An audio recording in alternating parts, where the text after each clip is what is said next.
The Middle East conflict between the Palestinians and Israel has been raging for many years.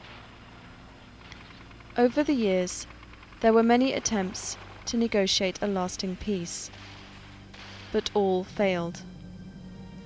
Meanwhile, the toll of human life kept rising. Every year, every day, and sometimes every hour.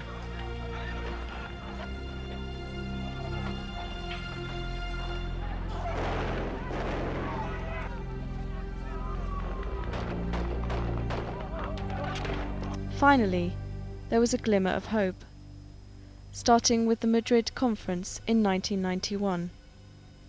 2 years later, in Oslo, Norway, after a long, secret negotiation, an unprecedented declaration of principles was agreed upon, based on the exchange of land for peace. New hope seemed to be on the horizon. Together, today, with all our hearts and all our souls, we bid them shalom, salam, peace.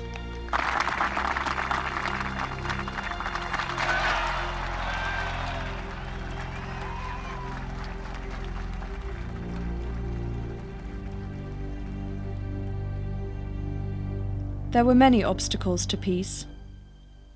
The status of 5 million Palestinian refugees scattered throughout the region, the borders between the two sides, and the future control of the borders with neighbouring countries, the sharing of the world's holiest city, Jerusalem.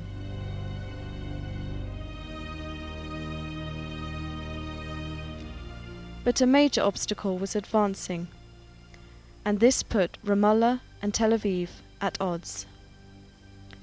The Israeli colonies, or settlements, in the heart of Palestinian land. This obstacle was a direct threat to the guiding principle for the entire negotiation: land for peace. The Israeli settlement policies started almost with the beginning of the occupation. The different Israeli governments had different understandings of the same concept of settlements. The first settlement in the West Bank had been constructed a few weeks after the 1967 war. That was the Kfar Etzion. A year later, a bit more than half a year later, 1968, a group of settlers had moved to Hebron. They had moved to Hebron by the agreement back then, which had been done between them and the military. They were supposed to stay in Hebron only for a week and only during the Passover. Within 2 weeks after Israel conquered, already there were plans for settlements. There were plans for what we're going to keep. There were plans of giving Palestinian areas back to Jordan. The Jordanian option was the option of the Labour Party. So that the idea that this is our country, we've now grown our country. Now the trick is, how do we keep it and keep control of the land and make this all the land of Israel, but get rid of the Palestinian population? That, until today, from 1967 until today, remains the essential issue. Even those settlements were deeply rooted within the Zionist ideology. No clear policy within the ruling Labour Party of Israel had been set on how to begin the settlement enterprise. But all changed in 1974 with the formation of Gush Emunim, the Bloc of the Faithful. The ideological settlement movement was born in the settlement of Kfar Etzion by some fundamentalist rabbis who claimed to be called by God to extend the borders of Israel from the Jordan to the sea. The ideology is that Zionism and the will of God coincide here on the land of Israel. That this land was given to the Jewish people by God, and nobody, no government, no individual has the right to give a piece of this land to anyone besides a Jew.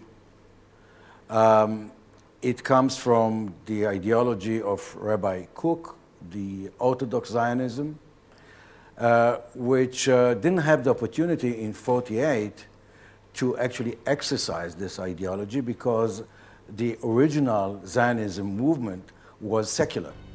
Gush Emunim struggled to find its place within the primarily secular Israeli society and ruling Labour Party. But in 1977, with the election of Prime Minister Menachem Begin and his appointment of Ariel Sharon as Minister of Agriculture, they found their champions. The partnership between the hardline Begin and his settlement bulldozer, Sharon, changed the face of the occupied territory. By the time Mr. Begin left office in 1983, more than 100 settlements scattered throughout the occupied territory were now home to the most fundamentalist settlers. In the years which Sharon was Minister of Agriculture, between 77 and 81, and the years which Sharon was Minister of Defense, the years 81, 83, those were the years that Israel had erected officially most of the settlements, which back then were very small still. Sharon was appointed by Begin to be the head of the Ministerial Committee on Settlements. Sharon was charged by Begin with two things. One, to create facts on the ground, settlements, roads, infrastructure, everything. Facts on the ground that make it impossible to disconnect Judea and Samaria from Israel, to make Israel's presence irreversible, and secondly, to foreclose forever the establishment of a Palestinian state. The departure of Begin did not signal any significant change. His successor, Yitzhak Shamir, was a graduate in the same school of thought, hardline Zionism.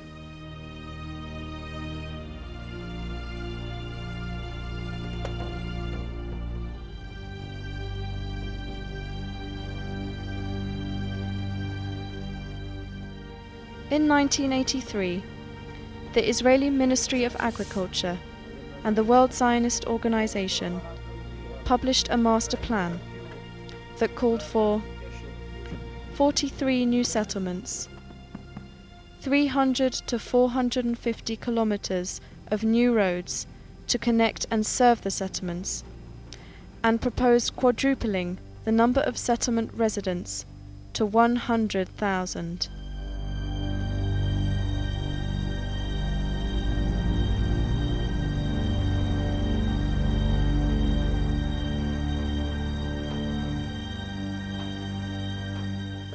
The successive Labour government, headed by Shimon Peres, continued building settlements. Settlement building is not the policy of the left or the right. It's the policy of Israel, no matter who is in office.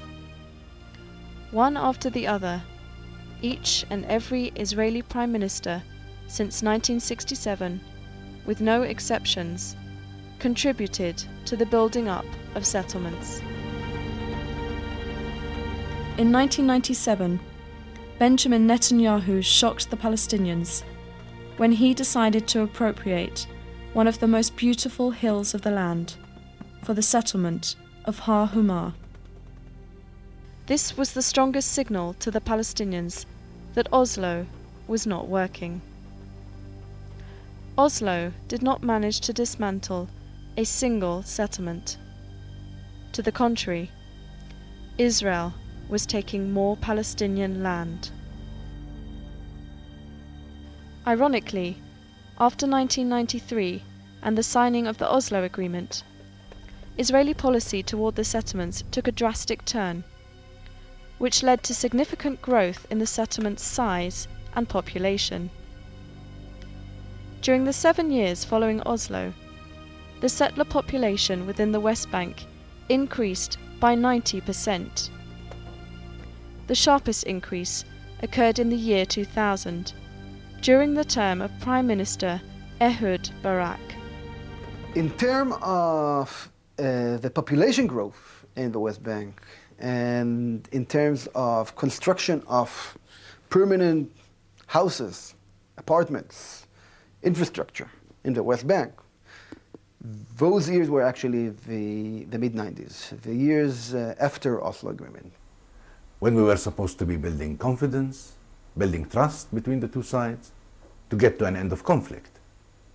However, Israel had something else completely in mind. They were trying to create facts on the ground in an unprecedented pace in order to dictate the outcome of the negotiations and not reach a negotiated settlement. Prime Minister Barak in Camp David, he was claiming he's giving everything, giving the moon. But what an ugly moon it was. Following international pressure to stop settlement construction, the Israeli government began new tactics.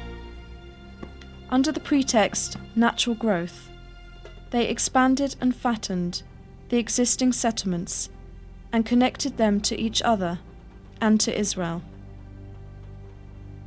The result is huge blocks like the ring of settlements in Jerusalem and the blocks of Ariel and Gush Etzion, which slice the land and block any possibility of a contiguous Palestinian state.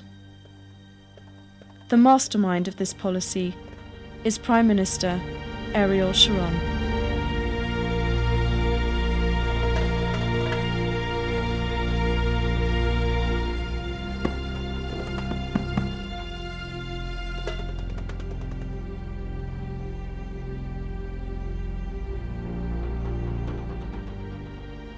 The Israeli settlements started looking like a permanent occupation to the Palestinians. Hundreds of settlements and outposts scattered throughout occupied Palestine make the map of the West Bank look like Swiss cheese. The Israeli policy of creating permanent facts on the ground was working. Israel wants the world to see Judea and Samaria as an integral, natural part of the land of Israel, and then later of the state of Israel. And therefore, its policy is defined as one that makes that reality permanent. This isn't a tactical thing. It's not that we're building settlements so we can be stronger. We're building settlements as permanent extensions of our cities. Ariel is an extension of Tel Aviv.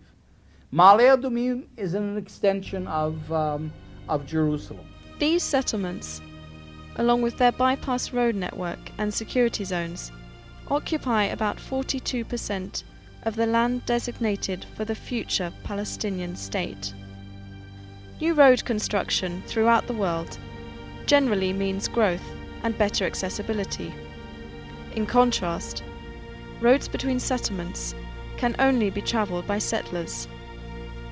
For Palestinians to drive on these roads, they must obtain special permits, which are extremely hard to get. The basic human right of freedom of movement within one's own country has been taken away from the majority of Palestinians and considered a privilege for a select few. Here's where the highway system feeds in and the whole infrastructure, because you create a landscape in which, you're in Ma'ale Adumim, in the middle of the West Bank. Well, but with a beautiful highway, you can go to Ma'ale Adumim, you can go home and back, you work in Jerusalem, home and back in 15 minutes, with a beautiful highway, never encounter an Arab, never, God forbid, you never go through an Arab village or neighborhood or anything else. You stay completely in a Jewish-Israeli environment. So you come from Jewish Jerusalem, you go down the beautiful Jewish highway, through a Jewish landscape of the land of Israel, which is all idyllic because you don't see Arabs. You get into your Jewish dormitory suburb, go to your Jewish swimming pool at the end of the day, and everything is normal. It's banal. It's not an issue. It's not political at all. The locations of settlements are chosen carefully. Most are located on the tops of hills and between Palestinian towns and villages. The majority of these settlements have no proper sewage system, leaving their wastewater to run through Palestinian agricultural land, causing great damage to the people and to the environment.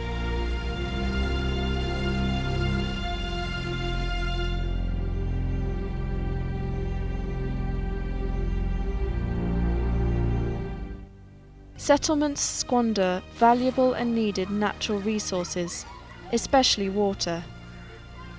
Water is an essential commodity in Palestine. The average consumption per capita in Palestine, in West Bank actually, 140 cubic meter per capita a year, while the average consumption for settlers about 600 cubic meter per capita a year for all purposes.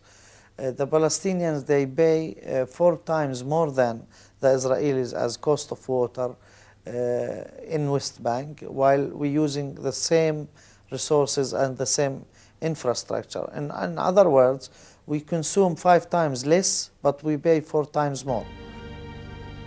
There are now almost 500,000 Jewish settlers in occupied Palestinian territory. Israelis did not stand in line to be residents of the settlements. Residents were recruited, manipulated, and offered many incentives by each successive government of Israel. The main reason for me to buy a house here is economic, of course. A house like this in Tel Aviv would cost, I think, double price. Also, of course, there are bonuses. There are more things, more reasons to come to live here. The nice neighborhood, it is built nicely. It is quite new. The houses are not old. There is wonderful view, wonderful air, good air. But the main reason, of course, is economic. The government subsidizes the houses in the settlements. It is not in the same rate in all the settlements. In some settlements there is higher subsidy, in others the subsidy is less. The government also gives incentives in very good conditions for people who buy houses in the settlements. Most of the people, including my friends, including me a few years ago, as I said, are not aware of this fact, living in occupied territories, and even if they are aware, they would like to forget it, not to think about it. What Israel did, especially Sharon, that was very smart, Sharon saw that there weren't enough ideological settlers. The religious settlers that really see this as the land of Israel and want to conquer it from the Arabs. There are not that many. And he couldn't get masses of Jews into the occupied territories on an ideological basis.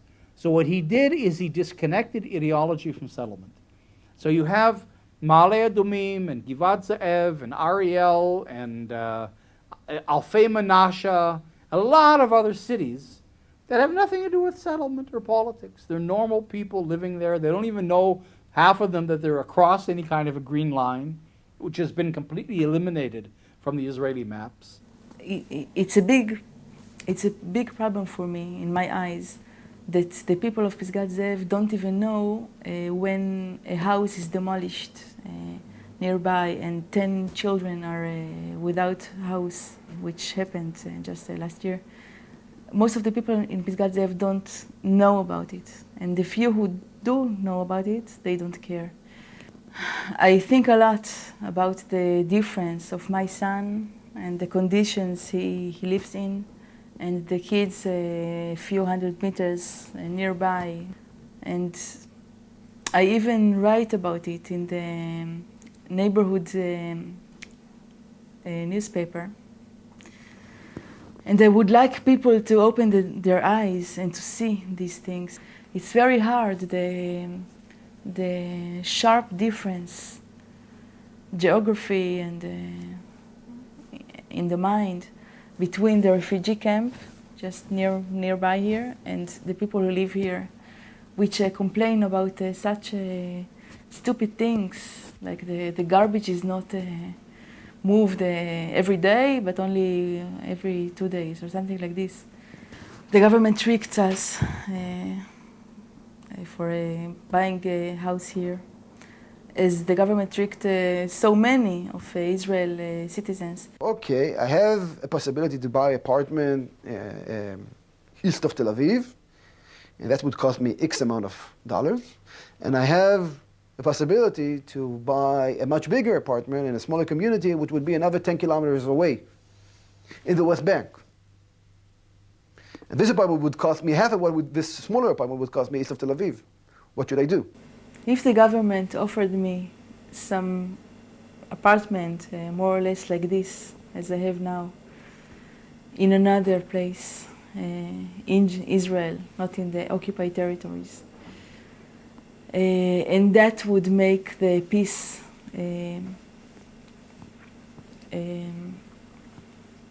closer, I would leave tomorrow. According to the Israeli group Peace Now, the overwhelming majority of settlers, 80% of them, consider themselves to be economic settlers. But the other 20% are ideological, hardcore religious zealots. They are well armed and have no hesitation in using these arms.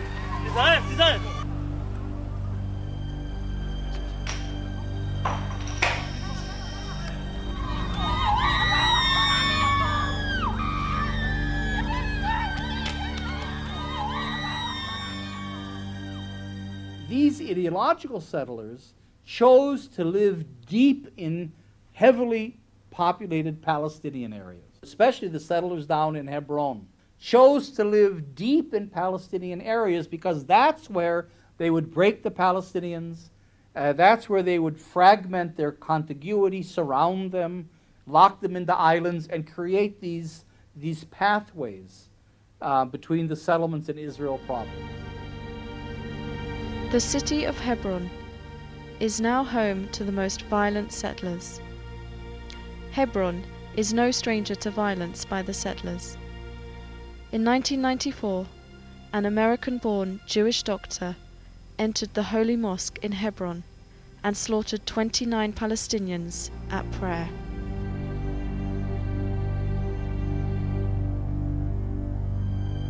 The governments of Israel that allowed them, that put them there in Hebron, in the heart of Hebron. And even after the massacre in '94, in February '94, instead of uprooting them, when there was a public support in doing this, Yitzhak Rabin got cold feet. He was this hero of the '67 war, was afraid of a civil war, and he regretted his decision to uproot only the 7 families that you see in Tel Rumeida, the Kahanists. And instead of that, what did he do? He put 100,000 people in curfew to make sure that there will not be a revenge. And this was Yitzhak Rabin.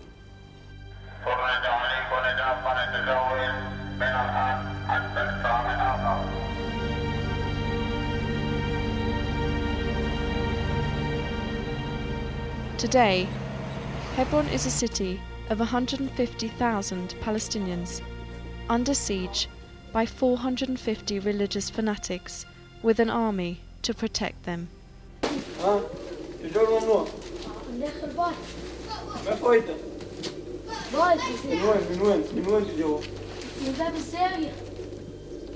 אתה משקר אותי? משקר אותי? לא, מה לי איך לבית? איפה הבית שלך? איפה אתה סכן? זה. יאללה, לך הבית שלך. In the 1980s, the Hebron settlers decided to venture out of their settlements and move into the city itself. The Palestinian neighborhood of Tel Rumeida was their target. The people of Tel Rumeida endure all kinds of settler violence and harassment, intended to force Palestinians to leave their homes and their land. They are in a constant state of siege, curfews, and checkpoints. According to the United Nations, there are 181 checkpoints in the Hebron area. It's difficult and often dangerous to travel from home to work, to the market, to visit friends and family.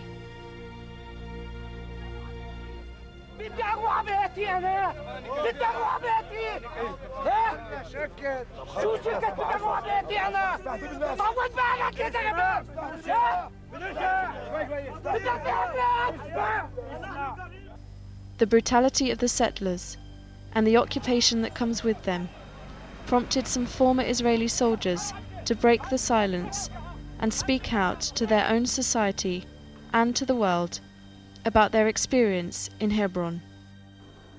We're walking there in streets that only Jews could walk in the streets. The Palestinians couldn't go out of their houses. They were under curfew. And there are certain streets in Hebron that were only for Jews. The street is cleaned from Palestinians.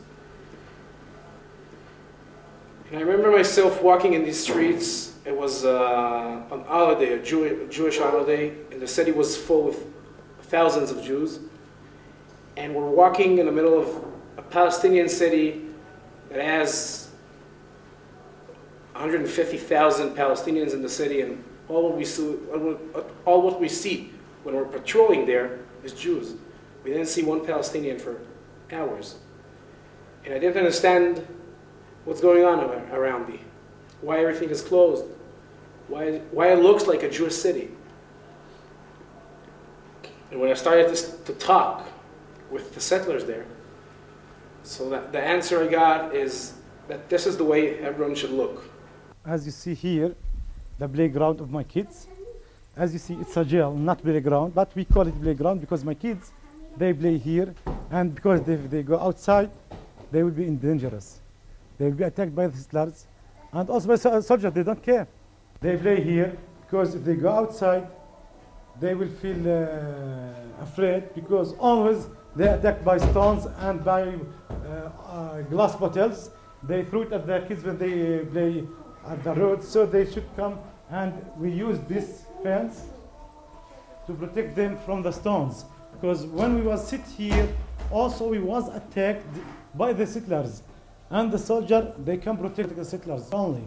It's our fault or our crime, just because we are a Palestinian and we did not want to leave this house. The real situation behind the headlines of the newspapers. What I did in Hebron every night, firing grenades into a Busnena neighborhood, that's what the Israeli press called IDF forces returned fire to the source of fire. I don't remember once that I recognized the source of fire.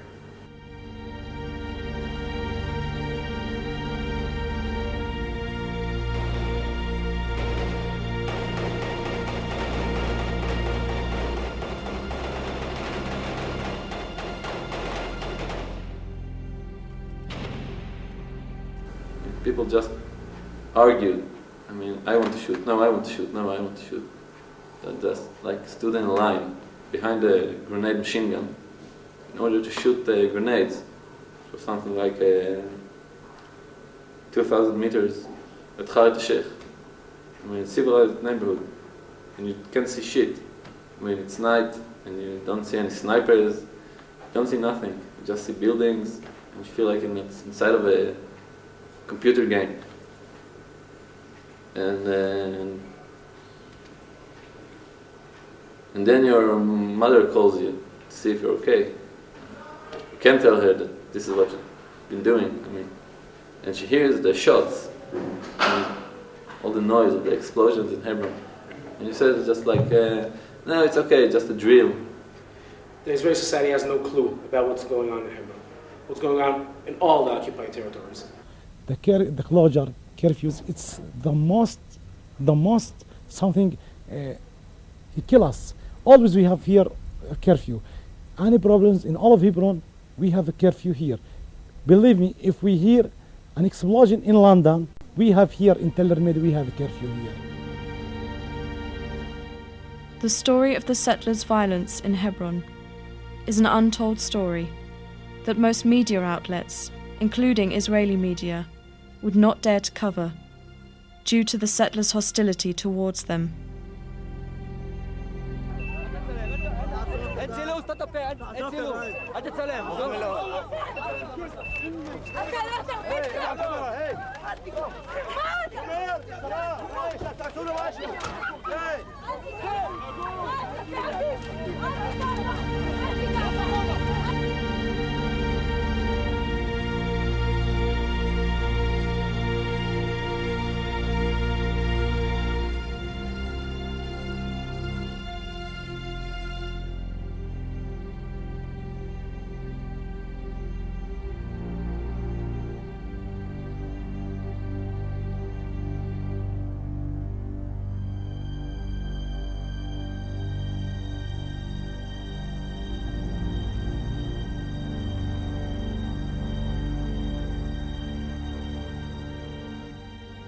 The city of Hebron is losing its residents at an alarming pace, especially in the old city. Walking the streets of Hebron, you would think you were walking in a ghost town. Before the settlers invaded, the city was a major tourist attraction due to its holiness for Jews, Christians, and Muslims as the burial place of the patriarchs.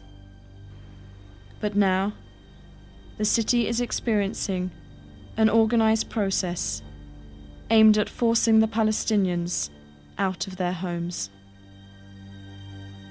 Sitting on a post on the roof and hearing drilling from the under of you inside the settlers' houses, and you call on the radio, you call the patrol, and you say, I hear drills under me, please check what it is. And the patrol comes in the middle of the night and he found a settler that decided to expand his living room.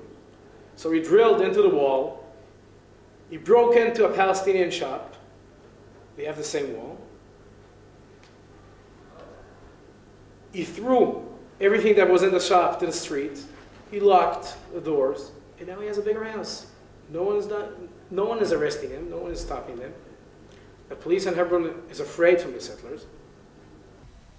It's frightening. I mean, it's really frightening to live here when your neighbors want you gone. They want your land, they want your home, and they're willing to intimidate and to threaten until they get their way. And the army and the police, the Israeli security apparatus that is here is primarily mandated to protect them.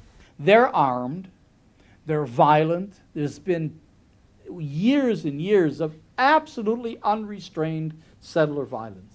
A settler can kill a Palestinian with impunity, with no fear whatsoever of ever being tried or brought to court or anything. And I've witnessed this with my own eyes. Settlers can go, and I've witnessed this as well, into Palestinian houses and take over the houses, or come in and burn the house down, with the police all around.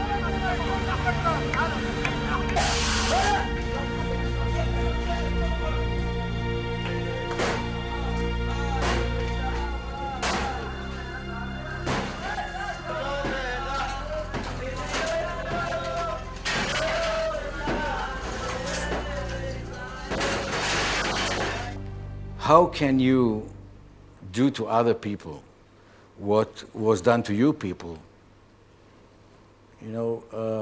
just 60 years ago?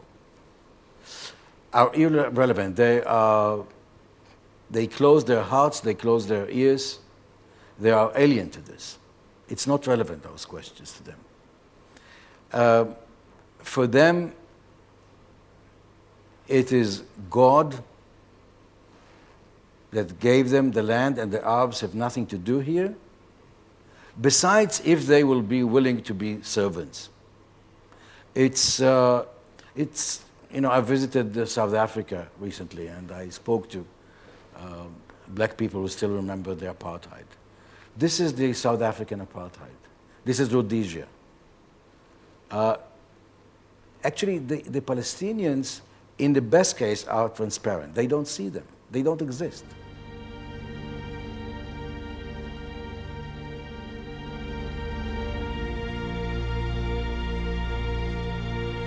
The latest chapter of the Israeli policy, and especially that of Prime Minister Ariel Sharon, father of the settlement movement, is in its final installment to create permanent facts on the ground and shape the future of the Palestinian state.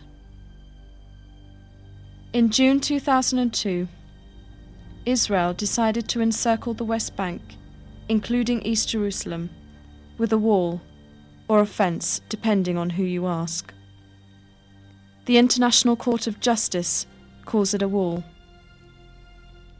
In some areas, it is indeed a 25-foot-high concrete wall, while in other areas, it is a fence surrounded by razor wire, trenches, patrol roads, and surveillance cameras. Palestinians call it an apartheid wall. Israelis call it a security fence. You can't explain the major elements of the occupation by security. You can't explain 200 settlements by security. Israel did not go out and build Ma'ale Adumim for security reasons, and it never claimed to. You can't explain the highway system. You can't explain the policy of house demolitions. You can't explain land expropriation.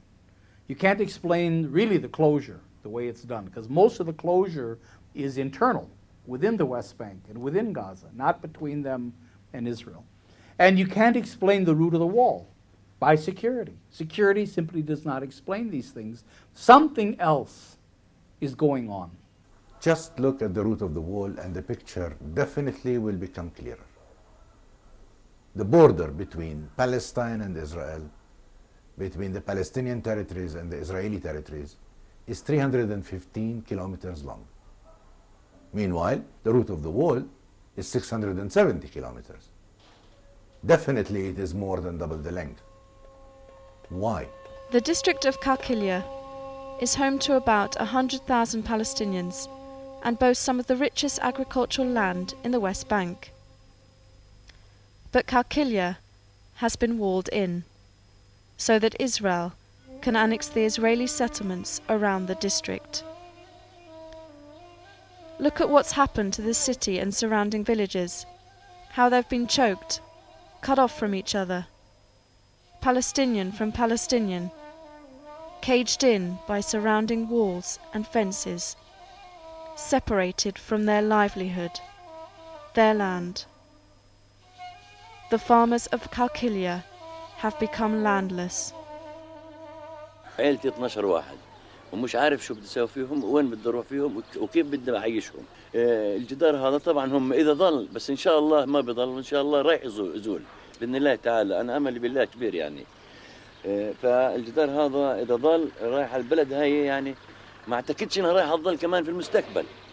اذا حوطوها بمستعمرات جميعها بده يبقى فيها من فوق ال 200 500 الف صهيوني فيها. 100% رايحين يرحلوها منها. هي الصورة ثابتة وواضحة. لما بيخللوكش ولا متر إلك تبني فيه معناته أنت محطوط في قفص وأخذوا الأرض وعملوا ديال نسياج وجدار داير ما يدور والأرض هذا مشان تروح للمستوطنين. يعني تطلع جميع كل داير منطقة راس عطيه جميعها جدار. وين نروح؟ وأرضنا جوا الجدار من تل المستعمرين من تل المستوطنين. ففيش مجال يعني فيش مصدر رزق نهاية أبدا. يعني هاي البلد انحطت في سجن رسمي يعني سجن مكفول. في قرية راس عطية تبعد عنا 2 كيلومتر تقريبا. إذا بدي أفوت لعندهم لازم يكون معي تصريح وهذا التصريح إذا ما كانش موجود معي حتى في بيتي ما بقدر أبات في بيتي. هذا الجدار برك من نص الأرض قسم الأرض قسمين وكلع كل زيتون وخرب الأرض كلها. الزيتون لما هم يقصوا فيه حامل والأولاد تحت في الشجرة ويعيطوا، وإحنا نكون إنسان الله ولا هذا رزقتنا. ما الناس إشي يعني هناك إلا هالقطعة.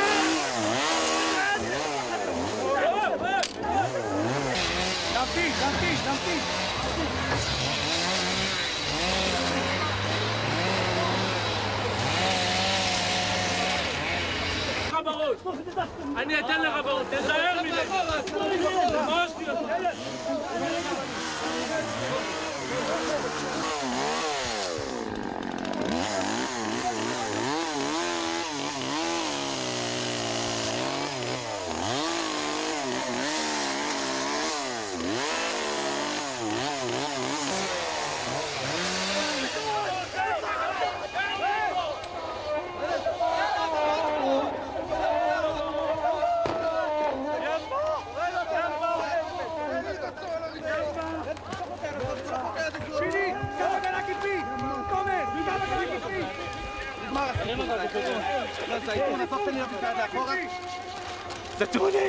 دتوني يابا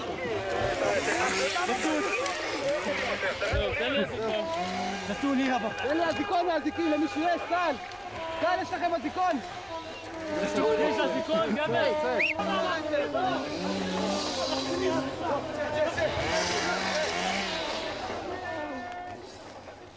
An olive tree takes between 7 to 10 years to bear a fruit.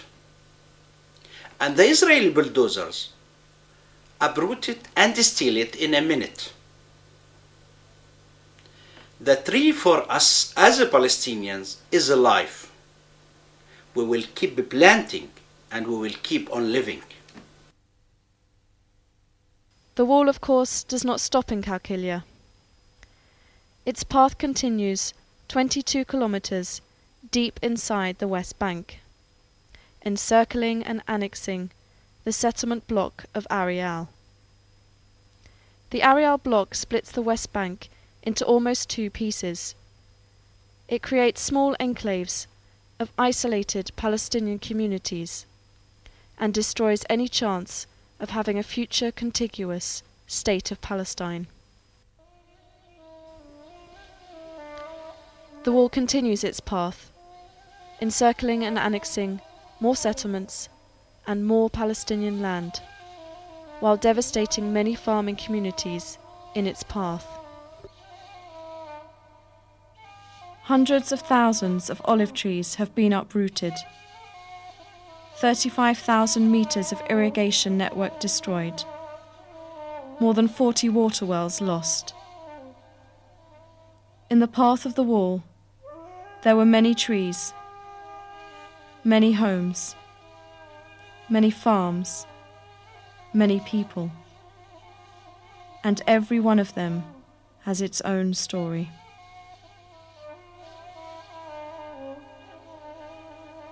The story of the wall is a long and painful one, and it continues on to the city most devastated by the wall, Jerusalem, and its twin city, Bethlehem.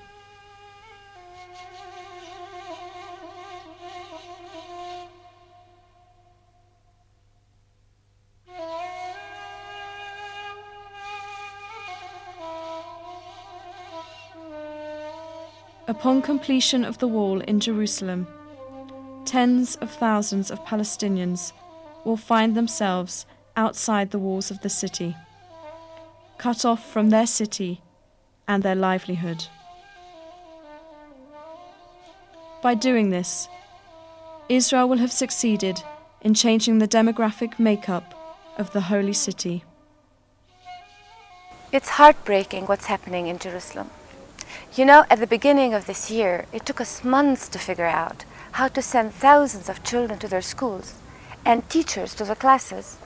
The walls zigzag in and around Jerusalem, Jews in and Palestinians out. Mothers unable to reach hospitals to deliver their babies, children unable to reach their schools, Muslims and Christians unable to reach their holy places to worship. It is a war against our existence that Israel is waging. Settlements and the wall are the tools to achieve their obsession of Judaizing the place. Israel is using its settlements to fragment the Palestinian presence in Jerusalem, to destroy East Jerusalem as a coherent urban and economic entity, and in that way to destroy the economic heart of any Palestinian state. It's like an onion. You have concentric circles of settlements. You have huge settlement cities. You have more Israelis living today in Palestinian East Jerusalem in settlements than you have Palestinians. More than 200,000.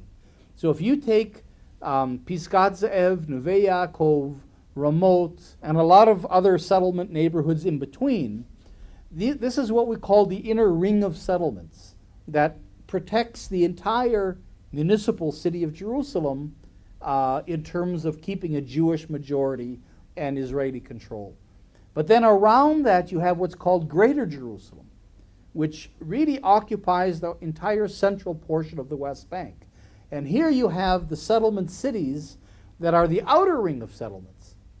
Givat Ze'ev and Ma'ale Adumim and the Etzion block and Efrat and other cities, so that what they do is they control the center of the West Bank for Israel. They prevent any territorial contiguity between the northern West Bank and the south for Palestinian movement. They lock Palestinians into these island ghettos in East Jerusalem, isolate them from the rest of the West Bank, and they neutralize Jerusalem as an economic presence for the Palestinians. Because without a Jerusalem that's integrated into a Palestinian state, the Palestinian state loses all its economic viability. It becomes a third world country in which people will live in little villages and live off subsistence agriculture. That's all it is. All the developmental potential of the country is kept by Israel. And here is where Jerusalem is really the heart of the struggle, in a sense. Because without Jerusalem, you don't have a viable Palestinian state. And without the settlements around Jerusalem, Israel can't really control the entire area that it wants to control forever. So Jerusalem is really the key. The town of Jesus has its own story. Israel surrounded Bethlehem with a concrete wall, confiscating half of its land and placing that land on the Israeli side of the wall for the future expansion of the surrounding settlements.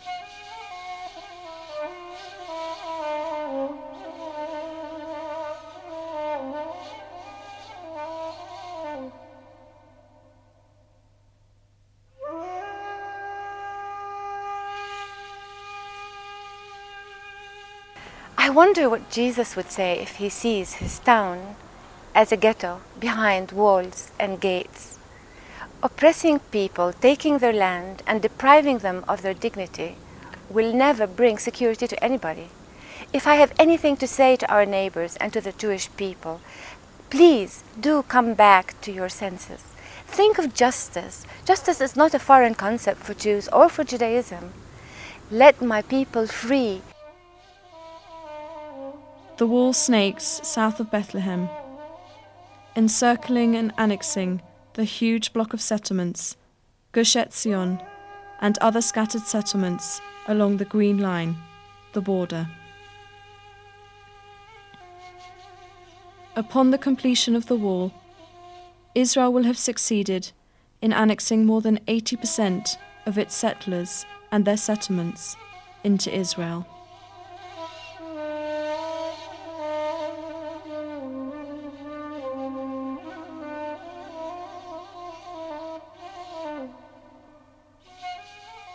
Since 1947, Palestinians have painfully watched, year after year, the partition, occupation, and annexation of their land and their country.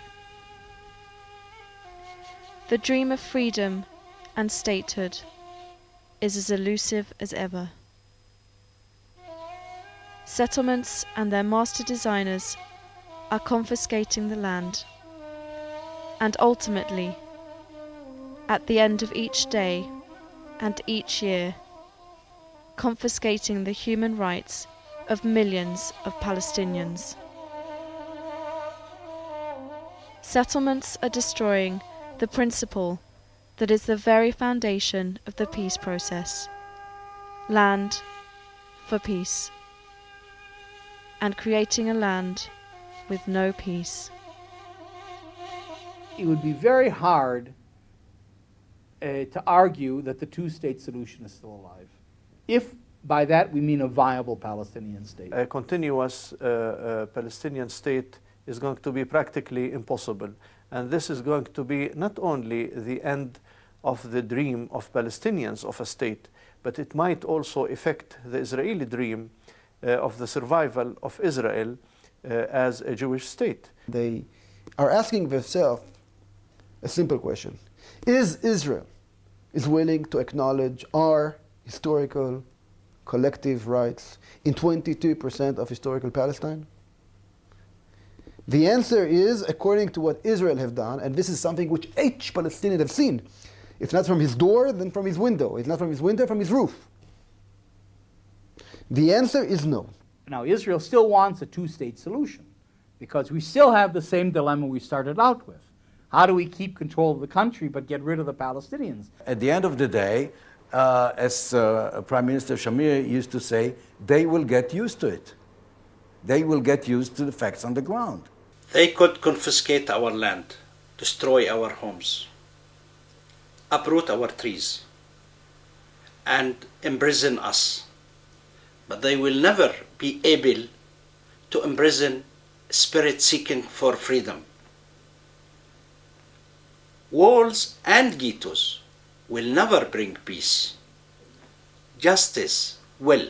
In my lifetime, if I get to live long enough, like Shimon Peres, I may be present to celebrate it. But if it won't happen in my lifetime, I'm afraid my children will have to forget about it. I spent a good number of years of my life in Israeli jails. Though I never hurt anybody, never attacked anyone, never even touched a gun. The only crime I ever committed is to dream of freedom and statehood for myself, for my kids. Now, after all those years, the state Sharon has in mind for me and my kids is a bunch of enclaves, cantons, ghettos.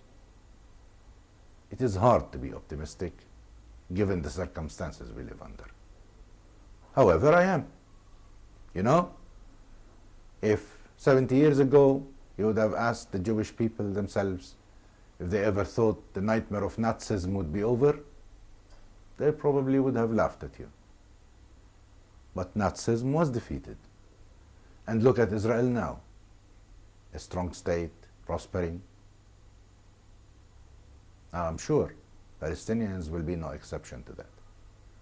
One day we will be free, I have no doubt. Definitely we will be free. No doubt whatsoever.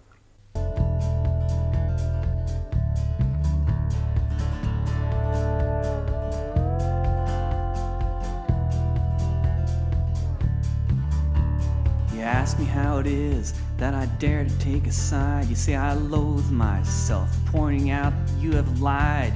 You say it's tribal warfare, but I disagree, for the dynamics of the situation are not difficult to see. On the one side is the fighter jet, on the other is the stone. On the one side is the slave, on the other is the throne. For the many there are checkpoints, while foreign soldiers rule the streets. For the one side there is victory, but the people don't accept defeat.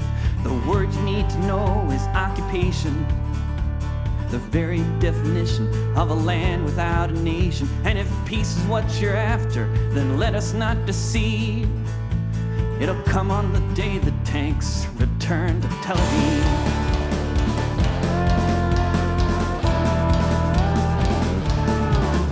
On the one side there is hunger and bulldozed olive trees. On the other is the army, ruling by decrees. Caterpillars maul the streets, destroy whole city blocks, while children swallow shrapnel for the crime of throwing rocks.